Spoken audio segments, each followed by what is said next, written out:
about 9:45 a.m. on a Tuesday. I don't know how exactly this video is gonna pan out, but I am currently on the way to look at, well, to pick up something very special. Very excited about. I've always kind of wanted one of these. I love these cars.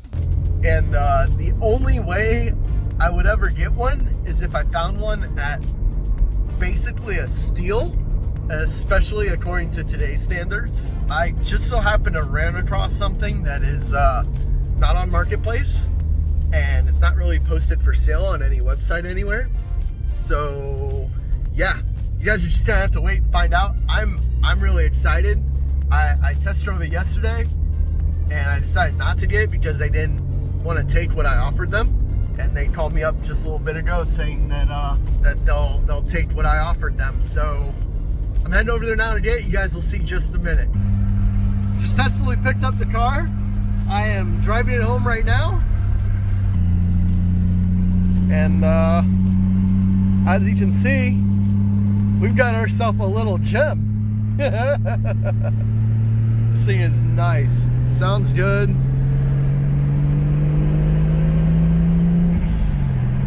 Blow-off valve is a little obnoxious, not really my taste. But it drives good, it sounds smooth, and being a 7M, we got pretty good oil pressure. Hey guys, just wanted to hop on here real quick and remind you all that the Billy Built website is up and live. I've got plenty of 300ZX merchandise. Thank you so much for those of you that have purchased and placed your orders. It is huge, and I greatly appreciate every single one of you. This one here is one of my favorites. This is the No Worries. This is a hooded jacket right here. Also comes in a t-shirt. This one here is one of my other favorites. This one's actually in reference to the Super Bowl commercial that came out in the 90s. If you remember, there was a Super Bowl commercial for the 300ZX all about this guy who was having a dream and people were chasing him but they couldn't catch him. This is in regards to that. Also, I want to give a huge shout out to those of you that have already purchased merchandise off the website. So head on over, check out the website, support your boys, support the channels. Thank you, and let's get back to today's video. Well guys, it is a beautiful Friday morning here, and as you may have seen earlier in this video, I went to go pick up another project car. I've always kept an eye on the prices of these things, but I was never truly looking to buy one, and this one just kind of ended up into my lap, and honestly, that's kind of how a lot of these things work. So, without further ado, this is my 1987 5-speed Mark III Toyota Supra. It's obviously going to be another project car for me. To be honest, I am way more excited about this than I thought I would be. I had zero intention of actually buying one of these. Like, I wasn't actively looking to buy one. It just kind of popped up and I couldn't say no. But to be short here, the car has been repainted. It has very few modifications done to it. It sounds really good. It runs very smooth. It's 102,000 miles. It was a deal that I really just, you can't say no. It was a once in a lifetime thing. And obviously I don't think the prices of these cars are going down. It's certainly not anytime soon. Tell you what, I'm interested in what you guys think that I actually paid for this car. So if you want to drop a comment down below and put your guess down, your best guess, best educated guess down, please do so, because I'm interested to see what everyone else thinks this car is worth and or what I actually ended up paying for it. It doesn't have working AC. It's been repainted, all the trims there, and it leaks a lot of oil. So what we have exactly is a 7M Mark III Toyota Supra, obviously, 5-speed car. Now, if you aren't familiar with these cars, in the US they came standard with the 7M. There was Turbo, GTE, and the GE variant, which was non-turbo. The 7M GTE is, in a way, it's similar to the VG30 in that it was very heavily overshadowed by the 2JZ. I'm going to do my best to stick with the 7M because I've always heard that the 7M is a very capable motor once you bulletproof them. And I have seen plenty of people do so with it, make 700-800 horsepower on the 7M once it is gone through and all the problems are taken care of. So if you're not familiar with the 7M and its story, they have head gasket issues, and the reason for that is that, I don't want to say the last second, but at some point in the production process they decided to change the composition of the head gasket, but they didn't change the torque values for the head bolts. Big failure on Toyota's part because these came out and there were head gasket failures left and right, which led to spun rod bearings, Spun rod bearings doesn't help the fact that these motors run on very low oil pressure already at the factory. And then we have the 5-speed. The 5-speed that is in the Turbo 7M in the US is the R154. Now the R154 has always been kind of a cheaper variant to the V160, which came in the Mark IV Supra, the 6-speed. The V160 has been known to handle well over 1,000, 1,1300 horsepower while beating on it. The 5-speed in this car, I would say, is pretty comparable to the Z32 5-speed, and that it can do 600-700 horsepower pretty reliably. But once you start creeping up to 1,000 horsepower mark, just stupid things start happening. The biggest thing with these is you can build them, but even once they're built, I've still seen and heard of people having just dumb issues with them. So I'm probably not going to go all out with building this one. I really just want it to be a nice cruiser GT car. But for now, unfortunately, I'm gonna have to carry on this video another day, another time, because I have other videos that I gotta get to. So what I'm gonna do for today is I'm gonna hide the car from you guys, because I have other projects to do. I have other videos to make for now. So for now, I'm going to make it disappear. Just disappear. Yeah. Okay, y'all, so it's been about a week now. I've successfully, I think, managed to keep the car hidden away from y'all for at least a couple videos now. So today I'm gonna go through the entire car, find all the problems that are wrong with it. That way we can go ahead and work on these problems. It's basically another project car. I think I've come to the decision that I'm not gonna go all out with this. I'm gonna do my best to keep the 7M. We're gonna bulletproof the 7M. It does have some oil leaks. Again, for the price I paid for it, it was a no-brainer. Do I technically have the space for it? Yes, but no. I mean, again, the goal is to build a shop probably next year. In the meantime, we're gonna go over this car, check it all out, and get the lowdown for you guys in this video right here. Starting with the exterior, the body, the paint.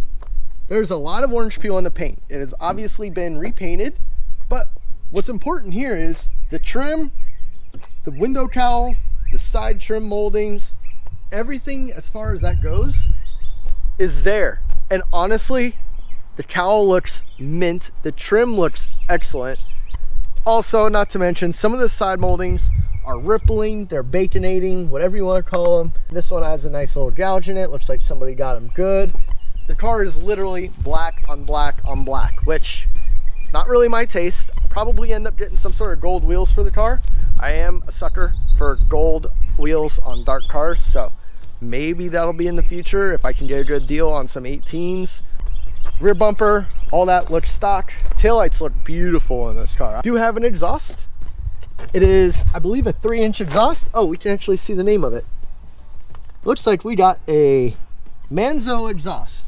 I don't know anything about them, but it does sound really good. It is a V-band. I feel like I've heard of this company before. I'm just not super familiar with them. If you look at the underside of the car, there's like, I don't see any rust. There's a little bit of rust on the eccentric bolts for the alignment, maybe the lower control arms, but other than that, I'm not sure if you guys can see up here. This is the spare tire well. It is spotless. So the fact that there's zero rust on a 1987 car, to me, that's phenomenal. So just a quick backstory on how I actually found the car. It wasn't on Marketplace. I don't think it was on Craigslist. It wasn't on an auction site. I had a buddy, huge shout out to Eli, Hey MK3 guy on YouTube, Instagram. Go check him out. Typically, if it wasn't for Eli, I wouldn't have this car at all. He went there, checked it out, drove it initially, and then shot me a message. It was like, Billy, you need to get this because I can't get this. I went to drive it and I was sold instantly. Shout out to Eli, helping me out. So moving on to the passenger side, there's a little bit of a rust bubble right here. I don't feel it in the fender well at all, so I think it's just exterior. It's a little bubble. It's not a big deal. I'm not too worried about the wheels. Again, like I said, we're gonna get different wheels for it. I'm pretty sure these are Kaminari side skirts. If some of you guys know Mark IIIs better than me, maybe you can pop down in the comments and just confirm that. Now, for the interior of the car, there's a few little imperfections. It's not 100%. For being a 1987 car, this thing looks phenomenal. So door panels, door cards, a little bit of ripples right here and here. It looks like it might have been upholstered at one point in time. Steering wheel is obviously aftermarket. Looks like it might even be, oh, it is a quick release. I've never had a quick release steering wheel before. I might have to get one of these for the Z actually, because it is very difficult to get in and out of the Z with the steering wheel. But I like the factory steering wheel. I'd much rather keep the factory steering wheel. Anyways, interior looks phenomenal. I don't actually know if this is factory or not. I don't know. The silver, I think it looks pretty cool. Power windows all work. The leather seats look like they have been reupholstered. I don't think this car, from my understanding, yeah, there's cloth in the back. So these were originally cloth. They've definitely been reupholstered. We got the doubled in head unit, which is pretty cool because I've never actually had a working stereo in any of my older vehicles. There has been some weird electrical wiring stuff done in it. For some reason, the turn signals don't work, the four ways don't work.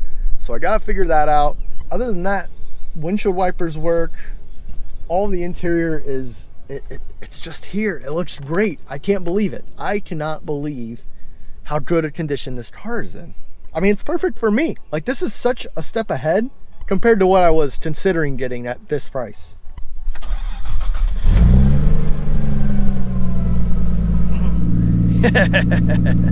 It sounds good. So, under the hood, this thing is so quiet, it runs so smooth.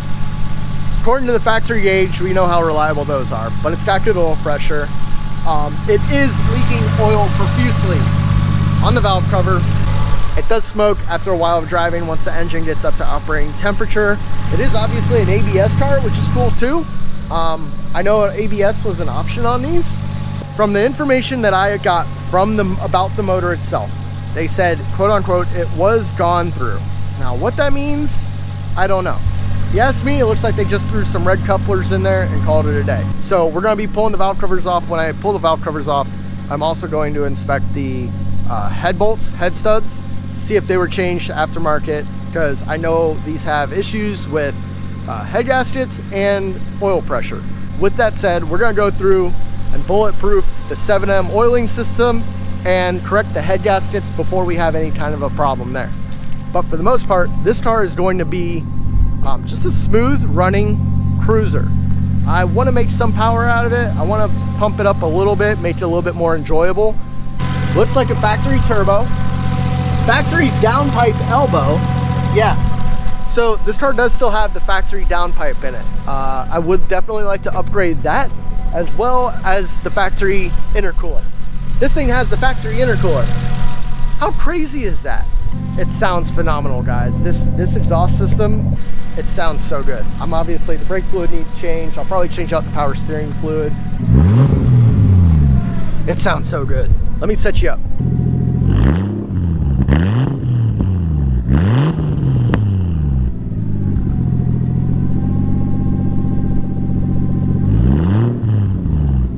Sounds pretty good, doesn't it? I love the sound of this thing. This is literally music to my ears. For the car's own well-doing and my own comfort, I'm going to get a wideband gauge for it, just for now. But if you can see, I mean, these belts do not look like they have been changed in the last 8 years. It may have been gone through at one point, but not anytime soon, because that's definitely ready to come apart at any moment. Now, as for the original color of the car, you can look in some spots, actually right here, where the door might rub a little bit, it's red. And you can actually tell in here. Look. Guys, look. Look at this. Somebody come look at this. Look at this. At this. It has the original, oh wait, that might need some work. But it's there. That's freaking cool. So if I look down in here, this is where a lot of people say rust happens. You can tell it was actually red. I'm just thankful I don't have that gaudy red interior. You know, that 80s red interior. Never liked it. But yeah, all red, no rust though, which is awesome. And from what I can tell from the Carfax, it was mostly New York most of its life. I think that's the original spare tire and everything's in here. Must have been a one owner car, two owner car at one point. Somebody had it for a very long time and garaged it. This thing is impeccable. If you can see on the hatch, It's been painted, but it looks solid. There's no rust here, no rust here. Here's the drain ports. I can't believe this. I really stumbled upon a gem. Let's go ahead and take this thing for a ride. Okay guys, let's just take this thing for a quick cruise. It won't be too far, it won't be for too long because like I said before, it is leaking oil pretty badly, so we're gonna make this short and sweet. Turns on pretty freaking quick. Gonna let it warm up a second and then we'll get going. Now to note, this is insanely loose. Like, I mean, it's not as bad as my Honda, but it is pretty loose. So that might be something that I need to address. Just little things like that. Here, let's get this thing in reverse, and we can get it in reverse. Oh, there we go.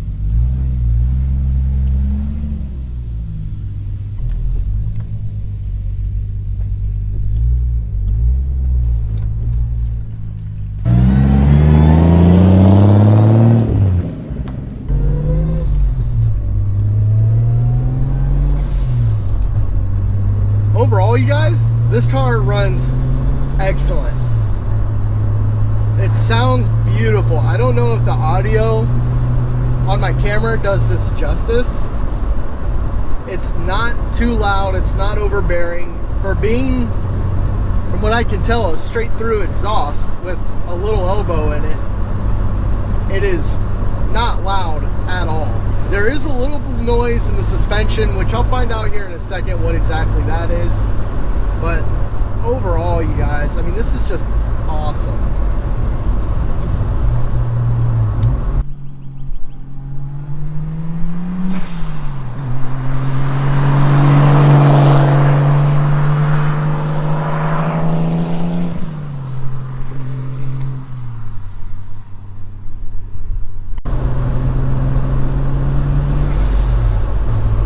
I love that 90s JDM blow-off valve.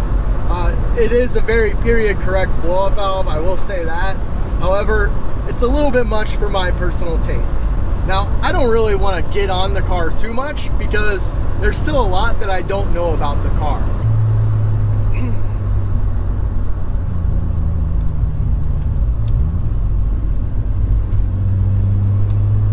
I am just super pleased with this. I still like my Z better, don't get me wrong.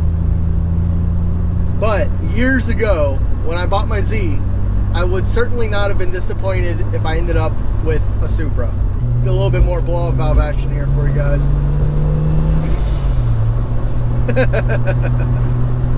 It is so good.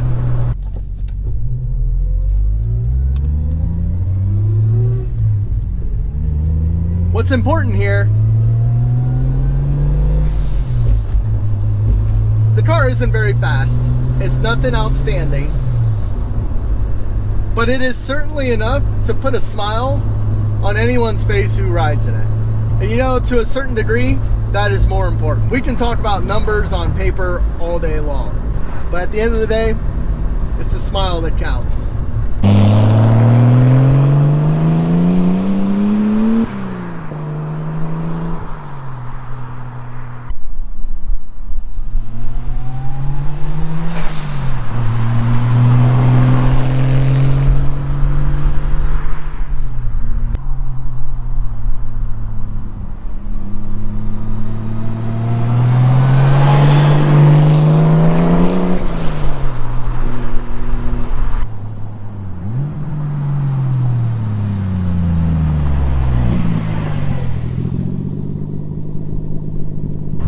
Sorry you guys, this drive isn't going to be anything spectacular.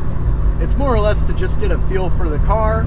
I truly feel that once I fix the oil leaks in it, I could probably daily drive this thing. There is no AC, but it is extremely comfy. Oh.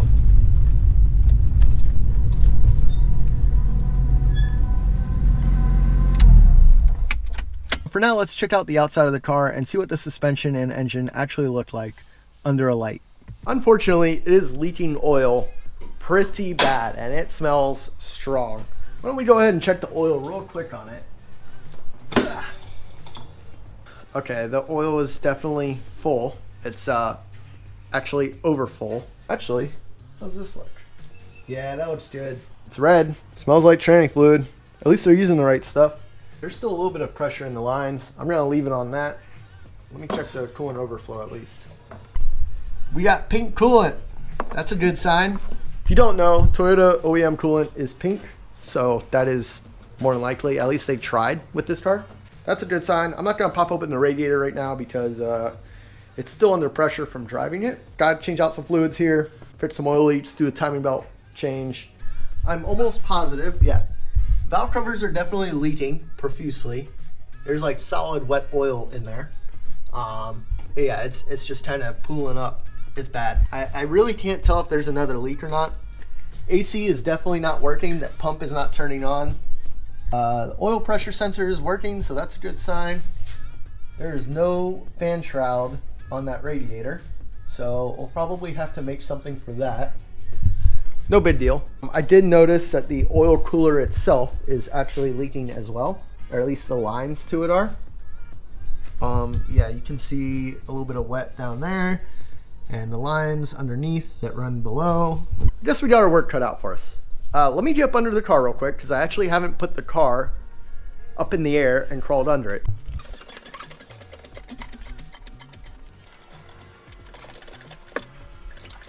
So this piece of the exhaust has obviously been welded. There's some weird stuff going on here. I'm not surprised. The rest of the exhaust looks really good. I believe it's a straight 3-inch. It's already cooled off. Oh my God. It still has a factory drive shaft in this car.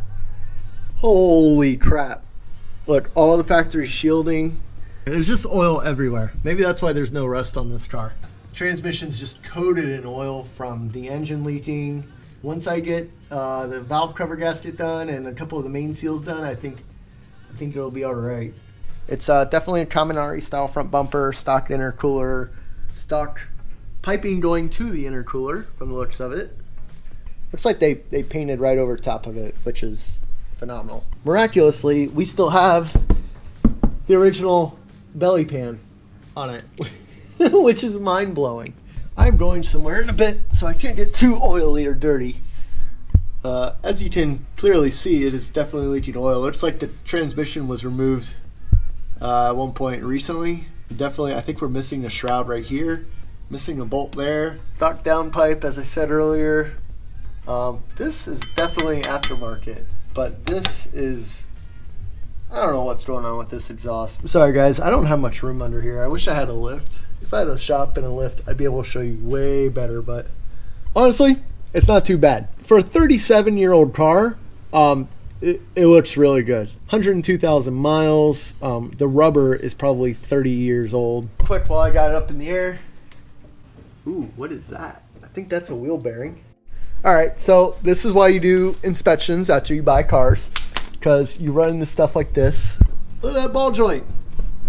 I don't think that bolt's even tight. What I'll do is I'll try tightening it, see if that fixes anything. If it doesn't fix anything, we gotta replace, I believe, the entire upper control arm. I'm gonna put this side on the ground and check the other side now, because now I'm actually kind of worried to see how it feels. Tie rod feels good. Wheel bearing, ball joints feel good. But overall, I'd say the suspension on this side looks pretty good. For the rear end, it is leaking, just as you would expect.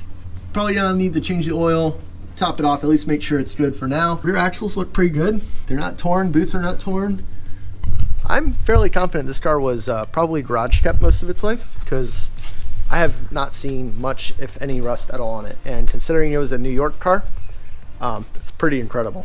It looks really good. I think she's a keeper. One other thing that I just noticed, this side looks like it has a factory side skirt, and this side over here has an aftermarket side skirt. It is definitely, usually on the other side there's a crease right here. This one there's no crease. So this side has the Kaminari side skirt, and this side does not. No big deal. At least all the panels are there and on the car. So I think basic maintenance items are definitely needed, such as oil seals, timing belt tensioner. We'll get into all that next time. Then we'll get into the upgrades for the car. Definitely needs a downpipe and an intercooler and some charge piping. So maybe once that gets in the car, we'll start working on turning up the boost. Maybe. Definitely bulletproof the 7M GTE. Know it has oil problems. Know it has head gasket problems. Gonna go through, take care of all that. It's definitely gonna be interesting. I'm really excited, but that should do it for today. So drop a comment, let me know what you guys think of it. Let me know what you think I actually paid for it. I'd be interested to see your comments, what you guys think this thing is actually worth. But anyways, y'all, that's gonna do it for this video. I hope you enjoyed it. Hope y'all have a good one. Take care, peace out.